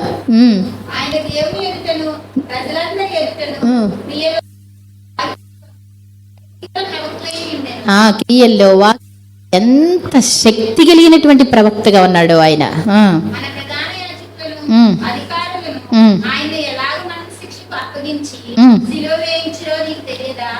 ఎలా అంటండి, వాళ్ళు వింటా ఉన్నారు, చూస్తున్నారు, అలా ఏమైనా చేయగలరా? ఏం చేయలేరు. మన ప్రధాన యాజకులు, పరిశీలి వీళ్ళందరూ కలిసి ఏం చేశారు? ఆయన్ని సిలువ వేయించారు. ఇశ్రాయేలును విమోచింపబోవాడు నేనే అని మేము నిరీక్షించి ఉంటిమి.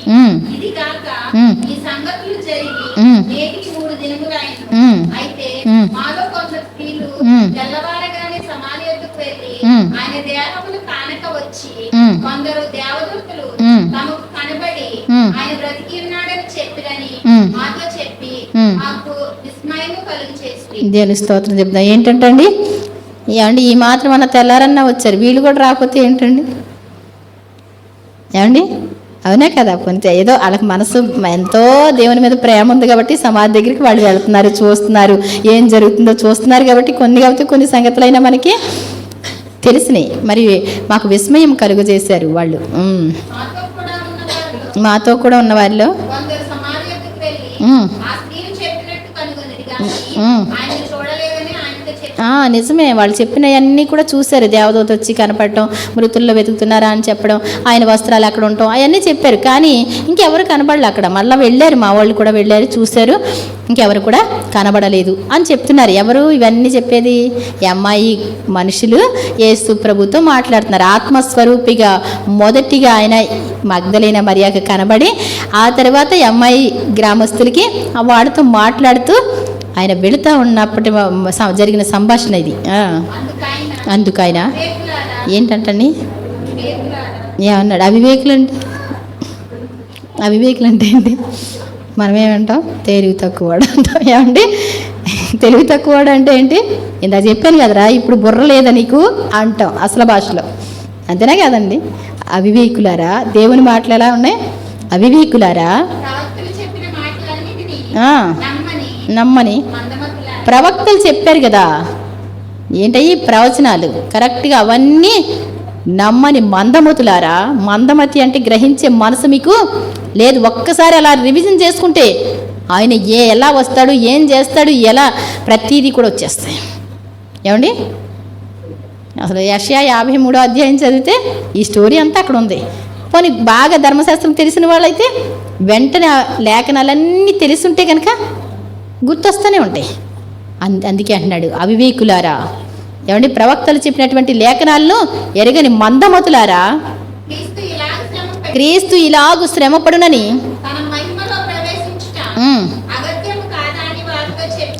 ఆయన ఎన్నిసార్లు చెప్పారు ఎక్కడ చూసినప్పటికీ కూడా. యేసుప్రభు వారు చాలా అద్భుతాలు ఆశ్చర్యకార్యాలు చేస్తూ ఉంటే, ఏమండి మోషే అరణ్యలో మాకు మన్నాని ఇచ్చాడు, నువ్వేమిస్తావు, ఏం గొప్ప కార్యం చేస్తావు మా పట్ల అని అడిగారు. యేసుప్రభు వారు 11:28 అనుకుంటండి ఉంటుంది. అయితే ఆయన చెప్పిన మాట ఏంటి అంటే, వ్యభిచారులైన చెడ్డతరం వారు సూచిక్రియ అడుగుతున్నారు. యోనాను కూర్చిన సూచిక్రియ కానీ మరి ఏది వీరికి అనుగ్రహింపబడదు. యోనా 3 రాత్రింబగళ్ళు తిమింగిలం కడుపులో ఎలా ఉన్నాడు? మనిషి కుమారుడు భూగర్భంలో 3 రాత్రులు 3 పగళ్ళు ఉంటాడు.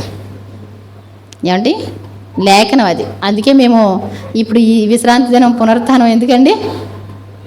లేఖనం అది. అర్ధవారానికి 9:27 దానియేలులో అర్ధవారానికి బలిని నైవేద్యాన్ని నిలిపివేస్తాడంటండి అభిషిక్తుడు. మెస్సియా అని రాసుంటుంది కింద. అర్ధవారానికి బలిని నైవేద్యాన్ని నిలిపివేయను అని వ్రాయబడి ఉంది. దాన్ని బట్టి చూస్తే మనకి 3 రాత్రులు 3 పగళ్ళు చూస్తే విశ్రాంతి దినం చివరి గడియలు ఇంకంతే. ఏమండి బుధవారం ఆయన 9 గంటలకు సిలివేస్తే 3 గంటలకు చనిపోతే 6 గంటలకు సమాధి చేశారు. గురువారం 6 గంటలకు 24, శుక్రవారం సాయంత్రం 6 గంటలకు 24 గంటలు, ఏమండి 48 గంటలు. మరి శనివారం సాయంత్రం 6 గంటలకి ఏమండి సూర్యుడు అలా దిగిపోతూ ఉన్నటువంటి పరిస్థితిలో అప్పుడు లేచారు ఆయన. అంటే ఇప్పుడు మీరు పుట్టినరోజు వేసుకోవాలనుకోండి, ఏమండి పుట్టినరోజైనా చనిపోయిన రోజైనా వేయాలనుకోండి, ఎలా వేస్తారు మీరు అంటే యూదులకి ఎలా? ఇప్పుడు బైబిల్ ప్రకారం చూస్తే యూదులని కాదు, బైబిల్ ప్రకారం ఎలా? అస్తమయమును ఉదయమును కలుగా ఒక దినమాయను. సాయంత్రం 6 గంటల నుంచి రోజు స్టార్ట్ అయిపోద్ది. శుక్రవారం సాయంత్రం 6 గంటలకి విశ్రాంతి దినం వచ్చేసినట్టే లెక్క. అస్తమయమును ఉదయము అంటారు. 12 గంటలకు కాదు మనకి బైబిల్ ప్రకారం చూస్తే అస్తమయం ఉదయం. ఆ మరునాటి సాయంత్రం నుంచి మరునాటి సాయంత్రం వరకు అంటాడు ఏ పండగ చెప్పినా. ఏమండి ఈ పొద్దు నుంచి రేపు పొద్దున వరకు అండండి. ఎప్పుడు చెప్తాడు? ఈ రాత్రి నుంచి రేపు రాత్రి వరకు లెక్క. రేపు రాత్రి నుంచి ఇవాళ సాయంత్రం వరకు అనమాట అండి. అవన్నీ కూడా మరి వాళ్ళు వెళ్ళి చూస్తే 3 రాత్రులు 3 పగళ్ళు. దాన్ని బట్టి విశ్రాంతి దినం చివరి గడియల్లో, ఇంకా ఆదివారం ఎంటర్ అవ్వలేదండి. అది జకర్యా గ్రంథం 7వ అధ్యాయం ఉంటుంది. పగలు కాదు రాత్రి కాదు, అస్తమయ సమయమున వెలుగు కలుగును. అది యెహోవాకు ప్రత్యేకమైన దినముగా ఉండును. అది యెహోవాకు తెలియబడిన దినం అంటండి. ఆ రోజు ప్రత్యేకం అంటండి. పగలు కాదు రాత్రి కాదు, అస్తమయ సమయంలో వెలుగు వస్తుంట. అస్తమయ సమయంలో ఒక్కొక్కసారి అదొక రకమైన వెలుగు వస్తుంది. మీరు ఎప్పుడన్నా గమనించారా? ఫోటోస్ ఏం లాగితే మంచి లైటింగ్ లాగా వస్తుంది. అది అలా దిగిపోతూ ఉండగా సూర్యుడు దిగిపోతుంటే అది మధ్యస్థం అనమాట. అది ఆ రోజుకి ఈ రోజుకి సంబంధించి కదా, అలా సెంటర్లో ఉంటుంది అనమాట. అస్తమయ కాలమున వెలుగు కలుగును అంటాడు. అది యేసుప్రభు లేచినటువంటి సమయం. దేవుని స్తోత్రం చెప్దాం. ఆయన రాజుగా రానయ్యి ఉన్నటువంటి సమయం కూడా అలాగే వస్తుంది అంటండి. అందుకే విశ్రాంతి దినము మరి ఎప్పుడు దేవుని సన్నిధిలో మిస్ అవ్వకూడదు. ఎప్పుడు దేవుని సన్నిధిలో ఉంటే పరిశుద్ధులుగా ఉండాలి, పవిత్రులుగా ఉండాలి. మరి దేవుని కోసం ఎదురు చూస్తూ ఉంటే తప్పకుండా అనుకోని గడియలో ఎప్పుడు వస్తాడో తెలియదు. అంటే ఎప్పుడంటే ఏ రోజు పడితే ఆ రోజు అని కాదండి. ఎక్కువ దేవుని సన్నిధిలో అది ఆయన ఆ రోజే ఉంటుంది. నాకైతే నేను ఒక చిన్న వయసులో చాలా అసలు మీరు అక్కడ ఎప్పుడు కావాలి కావాలి కావాలంటాను. అది చెప్పడం ఎవరికి ఆయన కదా. కానీ నేను పట్టుబట్టి బాగా అడుగుతుంటే మొత్తం ఏళ్ళ మీద వెళ్ళిపోతాయి చూసుకో అన్నాడు. ఏమండి, మొత్తం ఏళ్ళ మీద రావాలంటే చూసుకోండి ఒకసారి. అంటే ఇప్పుడు 7,000 సంవత్సరం అండి ఇది. ఏమండి, 7,000 సంవత్సరం యేసు ప్రభు. ఏమండి, 7,000 సంవత్సరం అయిపోయింది. 7,700కి రావాలి లెక్క. ఏమండి, 7,000లో ఉన్నాము. ఇప్పుడు ఎంతకు వచ్చాం? ఇప్పుడు 23 సంవత్సరాలకు వచ్చాం. మొత్తం ఏళ్ళు రావాలి, అన్ని ఏళ్ళు రావాలి. నా మైండ్కి దేవుడు తెలియజేశాడు అనమాట. బాగా అడిగాను నేను. మొత్తం ఏళ్ళ మీద వెళ్తాయి. నిమిషాలు సెకండ్లు మొత్తం అన్నీ కూడా వారంతో సహా వచ్చేస్తాయి అన్నీ కూడా. దేవుని స్తోత్రం చెప్దాం.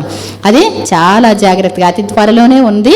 ఎంతో కాదు, మనం మరి మొత్తం ఆయన ఒక స్పెషల్ అనమాట అండి. ఇప్పుడు మొన్న ఆయన చెప్పారు చూసారండి, మనిషి 10వ రోజున పాపంలో పడితే ఏమంటే 4 రోజులే ఉన్నాడంట. 6వ రోజున మనిషిని చేస్తే 10వ రోజు పాపంలో పడితే 10వ రోజు ప్రాయశ్చిత్తార్థ దినం ఏర్పాటు చేస్తే 10వ నాడు మీరు ఏం చేయాలి?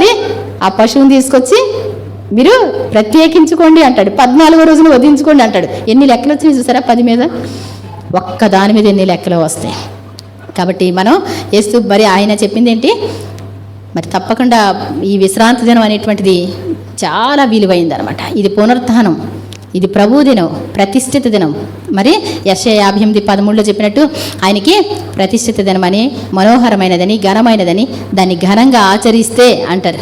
ఇప్పుడు అబద్ధ ప్రవక్తలు వస్తున్నారు, జాగ్రత్త అని చెప్పుకొస్తారు. జాగ్రత్త, మరి మీ ఇష్టం, నాకైతే తెలియదు. కానీ వాక్యాన్ని చూసుకోవడం మన బాధ్యత, అంతేనా కాదండి?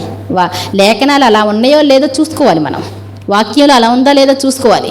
అది మనం మరి గ్రహించాలి. ఇక్కడ అంటాడు ఏంటంటండి, అవివేకులారా, మందమతులారా, ఏమండి, లేఖనాలను గ్రహింపలేని మందమతులారా, క్రీస్తు ఇలాగు శ్రమపడి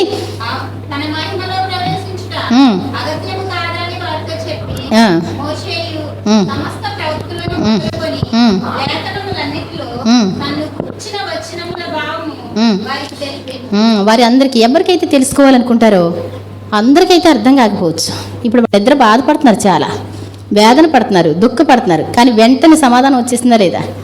దేవుని స్తోత్రం చెప్దాం. ఎవరైతే ఆయన కోసం అన్వేషిస్తూ ఉన్నారో వాళ్ళకి నిజమైనటువంటిది దేవుడు ఏం చేస్తారు? తెలియజేస్తారు. సందిగ్ధంలో ఉంటే, మామూలు పట్టించుకోకుండా ఉంటే వాళ్ళకి ఏంటండి? ఏమండి, సందిగ్ధంలో వాళ్ళు పట్టించుకోకుండా ఉన్న వాళ్ళ కోసం ఏమక్కర్లా. వాళ్ళు నలిగిపోతున్నారంటే దేవుడు ఊరుకోడండి, వాళ్ళని బలపరుస్తాడు అనమాట. వాళ్ళకి తెలియజేసుకుంటాడు, సత్యం ఏంటో తెలియజేసుకుంటాడు. ఏమండి, ఆయన ఎలా ఉండాలో కూడా తెలియజేస్తాడు. ప్రభువా నీ కోసమే నేను బ్రతకాలి అంటే ఎలా ఉండాలో తెలియజేస్తారు. ఇంతలో వాళ్ళు వెళుతున్న దగ్గరికి వచ్చిందండి. ఆయన ఇంకొంచెం అవతలకి వెళ్ళాలి. మీ ఊరు ఇక్కడేనా? ఇంకొంచెం ముందుకు వెళ్ళాలి. నేను ఈ రాత్రి ఇక్కడ ఉండొచ్చు కదా, మీరు మాట్లాడుతుంటే చాలా బాగుంది, సరే ఉంటాను అంటే వాళ్ళు ఏమండి ఆయన్ని ఏమనుకుంటున్నారంటే గుర్తుపట్టలేని పరిస్థితిలో ఉన్నారంట. పాపం ఇన్ని చెప్తుంటే ఎవరో ప్రవక్త, ఏదో దారైపోయి ఆయన, ఎవరో కాస్తంత లేఖనాలు తెలిసిన ఆయన అనుకుంటున్నారు, కానీ ఆయన గుర్తుపట్టలేకపోతున్నారు. అలాంటి పరిస్థితిలో యేసుప్రభువారు అన్నారు, మీ దగ్గర తినడానికి ఏమన్నా ఉందా?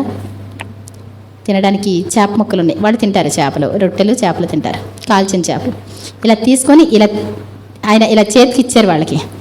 ఇస్తే ఏమైందంటండి, వాళ్ళు కన్నులు తెరవబడి ఎలా కనపడ్డాడు, అలా బోధించే మెస్సీయ అలా కళ్ళ ముందు ప్రత్యక్షమయ్యాడు. దేవుని ఆయనే స్వయాన ప్రత్యక్షమయ్యాడు. వెంటనే వాళ్ళ కళ్ళు తెరవబడి ఇలా చూసి మీరేనా అనుకున్నారు, టక్మని అదృశ్యుడైపోయాడు. దేవుని స్తోత్రం చెప్దాం.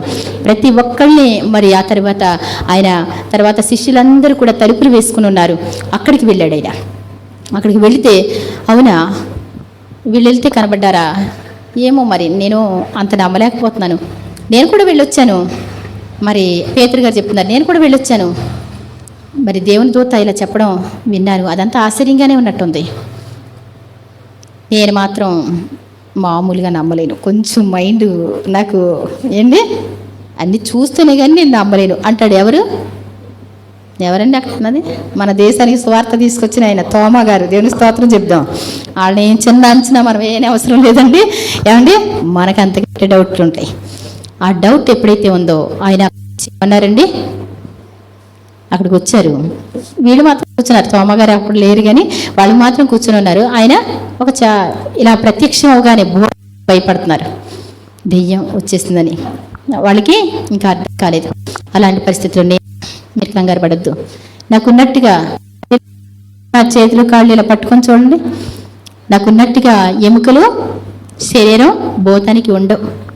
ఏమండి భూతం అంటే మాట్లాడుతూ ఉంటుందంట. తీరా చూస్తే ఇలా కిందకి చూసారని కాళ్ళు అటు తిరిగి ఉంటాయి. ఏమండి ఇలా పట్టుకుంటే దొరకవు కానీ అప్పుడు భయపడిపోతారు. అప్పుడే వెంటనే వాళ్ళకి ఏమవుతాయి, ఇంక మనిషి చనిపోయే పరిస్థితికి వస్తారు. కానీ దేవుడు ఆయన చెప్తున్నాడు, నాకున్నట్టుగా ఎముకలు ఈ శరీరం భూతానికి ఉండవు అని చెప్పి అప్పటికి ఆశ్చర్యపడుతుంటే వాళ్ళ దగ్గర ఒక చేప తీసుకుని ఇలా తిని చూపించారు. దేవుని స్తోత్రం చెప్దాం. మీరందరూ కూడా ఏం చేస్తారు, యెరూషలేము మీరు ఎవరి ఇళ్ళకి వాళ్ళు వెళ్ళొద్దు, నేను పైనుండి ఆత్మను పంపుతానని చెప్పాను కాబట్టి మీరు ఏం చేస్తారు, అక్కడికి వెళ్ళి కనిపెట్టండి అని వాళ్ళ మీద ఊది పరిశుద్ధాత్మను పొందుకోండి అని చెప్పి ఆయన మరి అదృశ్యులవుతారు. ఆ తర్వాత ఇంకొకసారి అలా 11 సార్లు ప్రత్యక్షమయ్యారంట. భూమి మీద 40 రోజులు ఉన్నారు ఆయన. ఎన్ని రోజులు ఉన్నారు? 40 రోజులు ఉన్నారు. 11 సార్లు ప్రత్యక్షమయ్యారు. 11 సార్లు కూడా ఏమంటే నాకులా తప్పిపోతూ ఉండేవాళ్ళు. ఎవరి పనులు వాళ్ళు చేసుకోవడం. మీరు వెళ్ళండి అయ్యా బాబు, ప్రార్థనలు చేయండి అయ్యా అంటే వాళ్ళ పనులు వాళ్ళు మొదలెట్టుకునేవాళ్ళు. మరలా వారికి ప్రత్యక్షం అవడం, వాళ్ళని సరిచేయడం. 11 సార్లు ప్రత్యక్షమయ్యి వారికి చేయవలసిన పనులన్నీ చెప్పి ఇంకా పరలోకంలో ఉన్నటువంటి అనుభవాలు కూడా అన్నీ తెలియజేసినప్పుడు వాళ్ళు ఎలా మారిపోయారండి, యేసు ప్రభు ఎలా ఉన్నారో అంతకంటే బాగా మారిపోయారు. దేవుని స్తోత్రం చెప్దాం. యేసు ప్రభు వారితో ఉన్నప్పుడు అంత రాలేదండి. ఆయన ఇంకా 11 సార్లు ఈ భూమి మీద 40 రోజులు చెప్పినటువంటి మాటలు వాళ్ళు ఏం చేసినాయి, పరలోక అనుభవాలు కూడా చూపించారు. ఆయన నిలువున కాల్చేసిన నరికేసిన నిలువున రక్తసిక్తం అయిపోయినప్పటికీ కూడా వాళ్ళు ఏమాత్రం ఈ లోకం పట్టించుకోవాలా, ఈ దేహం కోసం వాళ్ళు పట్టించుకోవడం. వాళ్ళు చాలా బాగా దేవుడు అంటే దేవుని సన్నిధిలో ప్రార్థించడం అనేటువంటిది మనిషికి కావాలి. కొంచెం సేపు ప్రార్థన చేస్తే ఏమండి ప్రార్థన చేసే వాళ్ళే బలవంతులంట. ఏమండి ప్రార్థన బాగా చేస్తేనే బలం ఉంటుంది అంటండి. అంతేగాని ఒక 5 నిమిషాలు చేసి 3 నిమిషాలు చేస్తే ఏం బలం ఉంటుంది అంటండి. చూసి దురాత్మలు ఏమాత్రం అంటే ఇలా ప్రార్థనా శక్తి ఉందనుకోండి, ఎంత శక్తి ఉందో అంత లైటింగ్ పైన కనపడుద్ది అంటండి. ఏం కనపడుద్ది, వాళ్ళని చూస్తే వీళ్ళు బంధించగలరా లేదా దెయ్యానికి కూడా అర్థమైపోద్ది. అందుకే ఈ మాట వినవు. అసలు ఏ లైటింగ్ లేకుండా ఉందనుకోండి, దెయ్యమా వీళ్ళని వదిలి పారిపో అన్నారనుకోండి, ముందు ఓ పాస్టర్ గారిని నీ జేబులో ఉన్న సిగరెట్ తీసి అక్కడ పడేయి అందంటండి. ఏమండి వాటికి కూడా తెలుసండి ప్రార్థనా శక్తి వాళ్ళకి ఉందో లేదో. ప్రార్థనా శక్తి ఉంటే ఏమవుద్ది, మోషే దేవునితో సహవాసం చేస్తే మోషే ముఖం ప్రకాశించిందంటండి. మోషే నీ ముసుగు వేసుకో చూడలేకపోతున్నావు అన్నారు. దేవునితో సహవాసం చేసే వాళ్ళే ఏమంటే రోగాలు కానీ దురాత్మలు కానీ వారి దరిదాపుల్లోకి రాలేవు. దేవుని సన్నిధి చాలా గొప్పది. కాబట్టి నిజంగా ఇప్పుడు చూడండి, నిజంగా ఆయన లేస్తే బాగుంటుందా లేకపోతే చనిపోయినప్పుడు ఉన్న ఫీలింగ్ ఎలా ఉంటుందండి? చనిపోయినప్పుడు ఆశలన్నీ నిరాశలు, ఇప్పుడు లేచి అన్న ధైర్యం వచ్చింది. అప్పుడు ఎలా ఉంది ఆయన మాట్లాడుతూ ఉంటే? చాలా సంతోషం. అంటే మన జీవితంలో నిజంగా ఎన్నో ఎగ్జాంపుల్స్ చెప్పుకోవచ్చు, ఎన్నో బోధలు చేసుకోవచ్చు ఈ అంశం మీద అనమాట అండి. మనం కోల్పోయిందంతా తిరిగి ఇచ్చే దేవుడు. ఏమండి, కోల్పోయిందంతా ఏంటి? ఆయనకంటే సర్వశక్తిమంతుడు ఎవరు లేరు. సర్వాధికారం ఇదిగో అంటాడు, నేను మొదటి వాడను, కడపటి వాడను, జీవించువాడను, మృతుడినైతిని, కానీ ఇదిగో యుగయుగములు సజీవుడనై ఉన్నాను. పరలోకం యొక్క పాతాళం యొక్క తాళపు చెప్పులు నా చేతిలో ఉన్నాయి. నాకు సమస్త అధికారం ఇయ్యబడి ఉన్నది.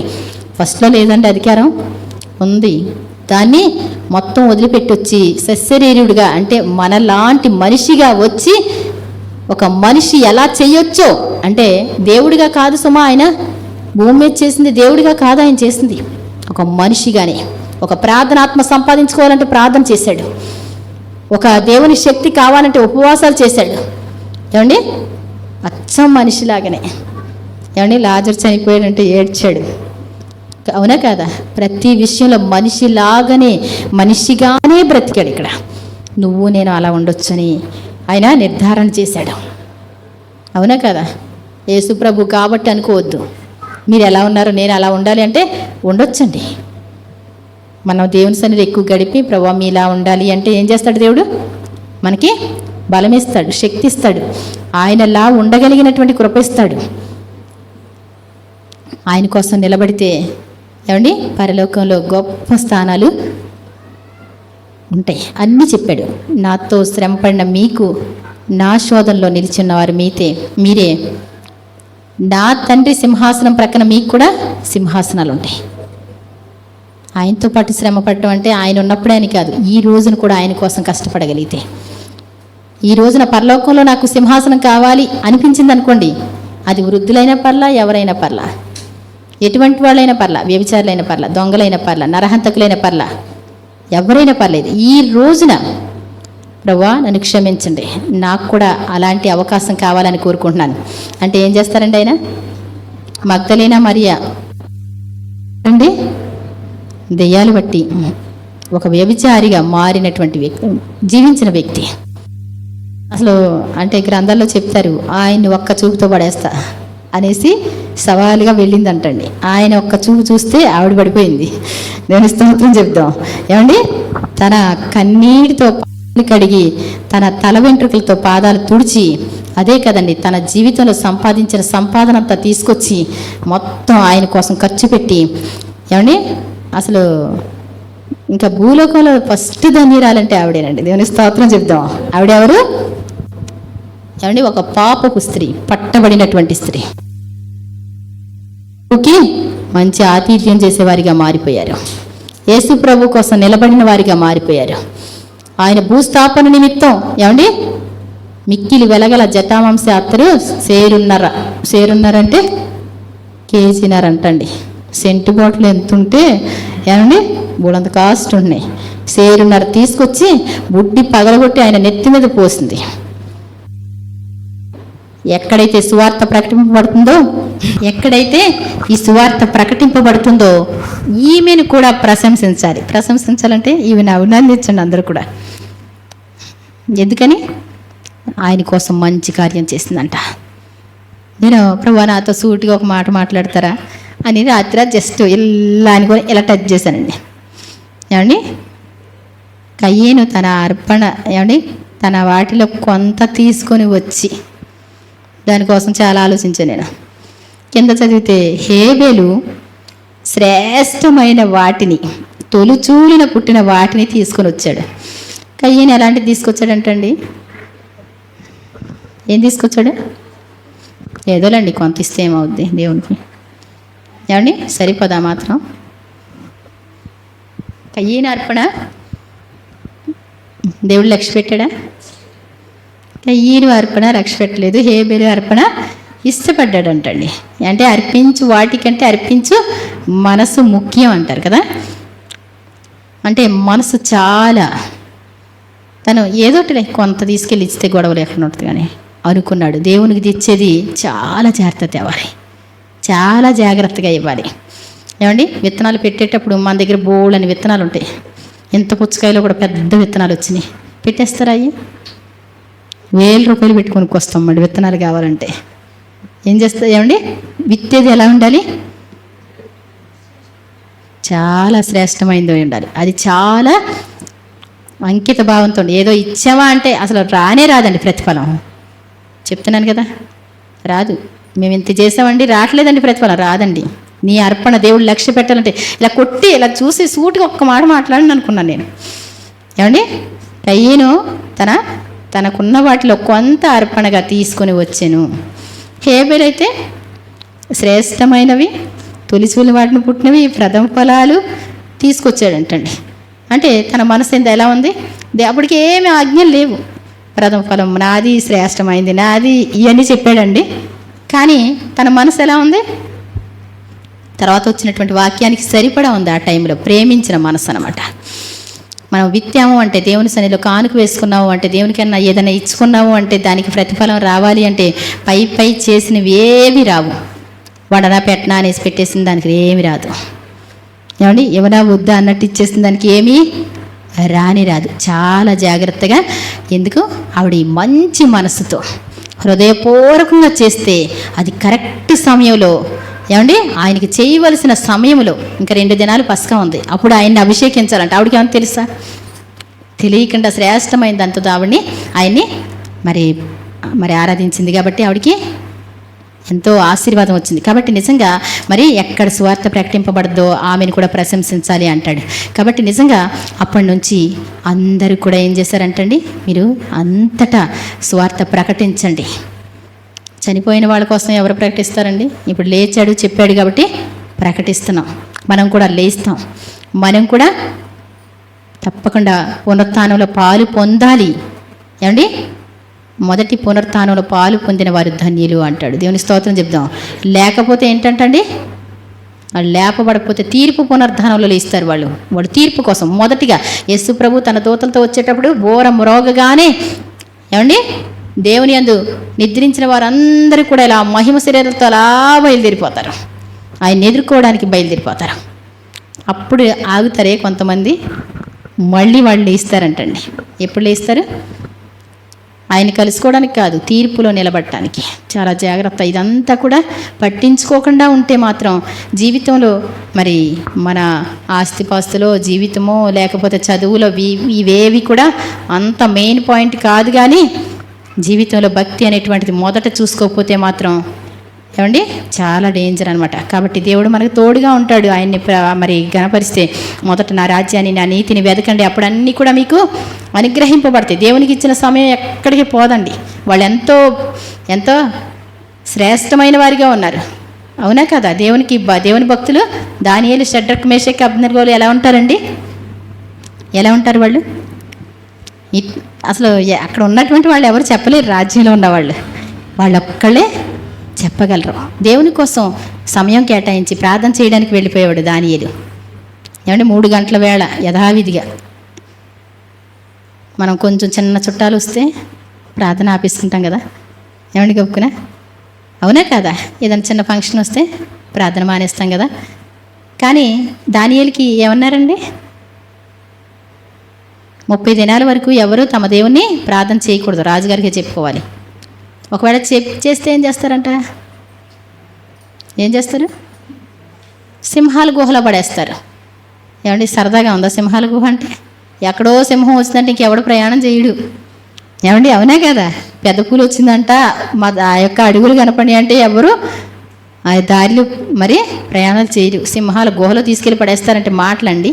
ఇంకా ఎవరు చేయకపోబట్టే కదా. చేస్తే వాళ్ళని కూడా వేద్దరు కదా. ఎవరు చేయలేదు కదా. ఏమండి, మనసులో అనుకుంటే ఆయనకి తెలుసులే. కానీ ఏమనుకున్నారు? మనసులో అనుకుంటే ఆయనకి తెలుసు కదా అన్న భక్తులు, మనకు లాంటి భక్తులు చాలామంది ఉంటారు ఆ రోజున. కానీ మరి దానియేలు ఏం చేశాడండి?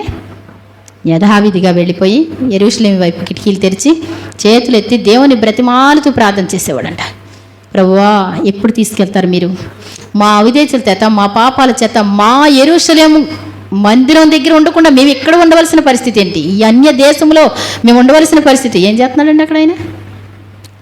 ఏం చేస్తున్నాడు ఆయన? ప్రధానమంత్రి అండి.